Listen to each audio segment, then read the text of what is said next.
Bienvenue sur Africa 24 dans cette nouvelle édition du Morning News. Voici les titres de l'actualité.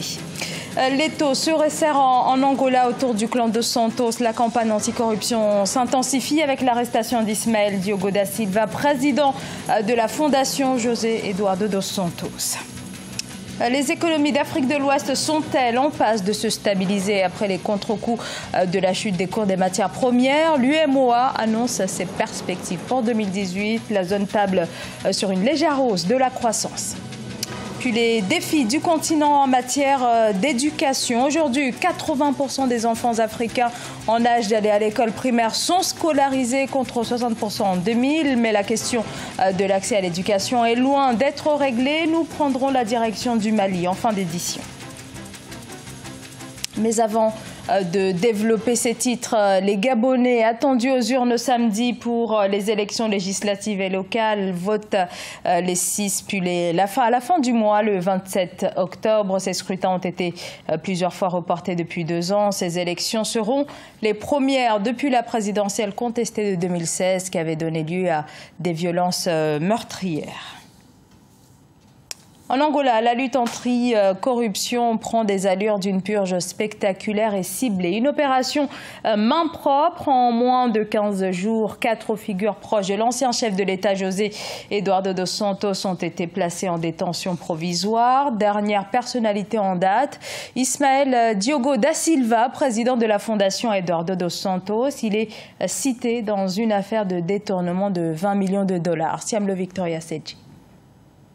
Vendredi 28 septembre, en Angola, Ismael Diogo da Silva, un autre proche de l'ex-président José Eduardo dos Santos, a été arrêté. Ce haut fonctionnaire du ministère des Transports et président de la Fondation dos Santos est incarcéré à l'est de Luanda, la capitale. Une arrestation parmi tant d'autres qui suscite d'autres interrogations. Il va être difficile d'établir que la justice angolaise est en train de servir les desseins du politique. C'est-à-dire si la justice agit pour satisfaire les stratégies politiciennes de l'exécutif, en ce moment, on peut effectivement établir qu'il y a bien une chasse aux sorcières, mais un tel scénario va certainement déboucher sur une crise politique à court ou long terme.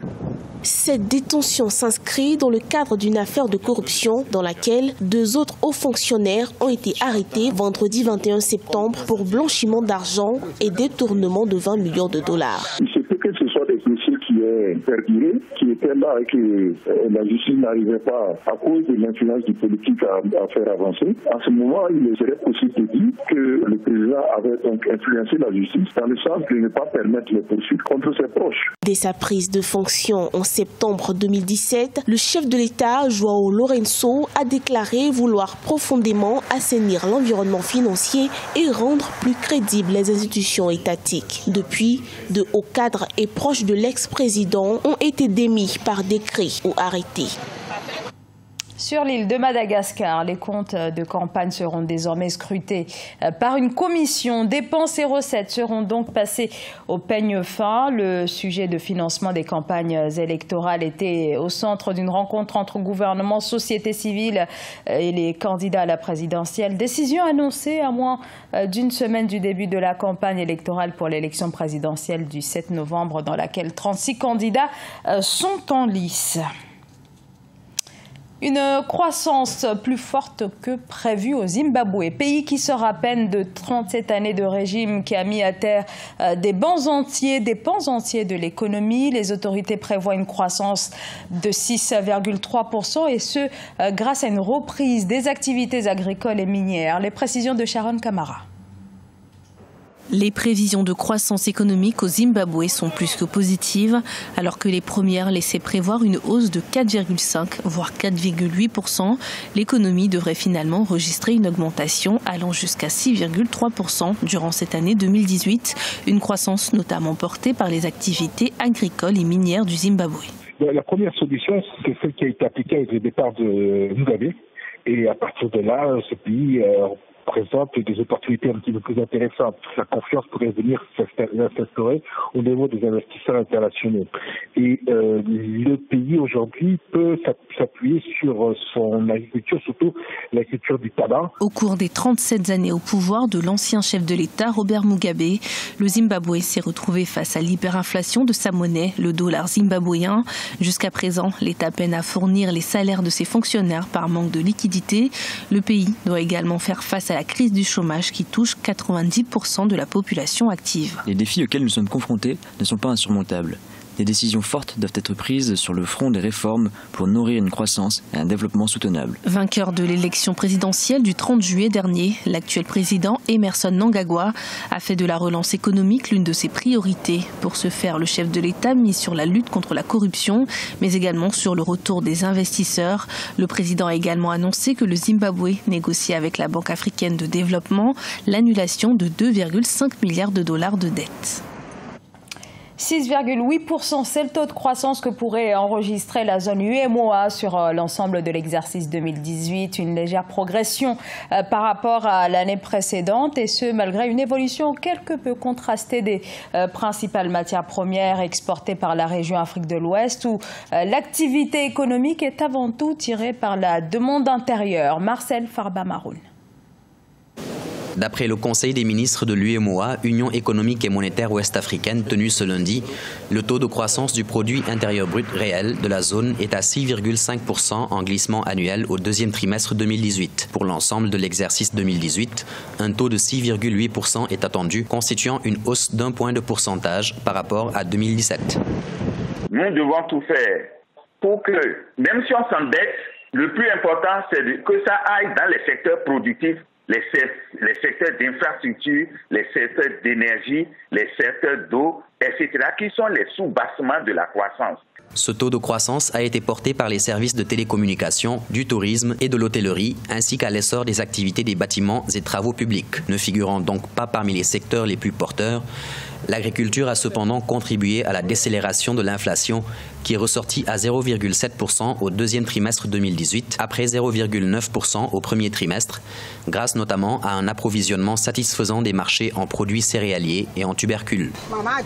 Il faut certes une bonne pluviométrie, mais il faut aussi que l'agriculture soit financée et que la transformation des produits agricoles soit soutenue par le système bancaire. Par ailleurs, l'on note une atténuation du déficit budgétaire, tandis que les transactions courantes avec l'extérieur se solderaient par un déficit de 7% du PIB en 2018 contre 7,2% enregistré en 2017.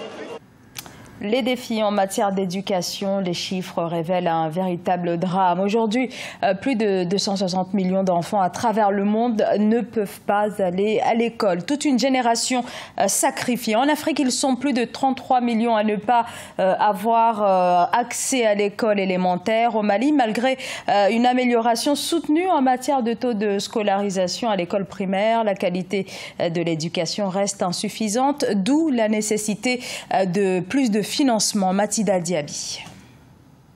Le Mali bénéficiera bientôt de 31 millions de dollars en faveur de l'éducation, devenant ainsi le premier État à adhérer au programme de financement signé par la Fondation mondiale Education All Above et la Banque islamique de développement. Vendredi 28 septembre 2018, les deux institutions ont débloqué un fonds de 100 millions de dollars pour permettre aux pays à faible revenu de financer des initiatives éducatives. Cela va permettre alors à l'État malien d'avoir des appuis et des relais internationaux en matière de financement du secteur éducatif. De nombreux pays, dont le Mali, sont aujourd'hui dans l'incapacité d'accéder au financement sur le marché mondial de crédit et donc d'investir suffisamment dans l'éducation. Le Mali, depuis 2000, a enregistré une dimension du nombre d'enfants non scolarisés en âge de fréquenter l'école primaire, mais des progrès restent encore à faire. Nous avons constaté quasiment près de 750 écoles qui ont été fermées dans le nord et dans le centre du Mali. Et aujourd'hui, plus de 2 millions d'enfants maliens dans le nord et dans le centre aujourd'hui ne sont pas scolarisés. Donc, ce financement de la Banque islamique de développement est un financement qui vient pour booster notamment le fonds d'investissement qui est consacré notamment à la réforme du secteur éducatif malien. Financer le secteur de l'éducation traduit une volonté de contribuer à sortir les populations de la précarité. Selon les experts, chaque dollar investi dans l'enseignement primaire génère environ 10 dollars de retombées économiques.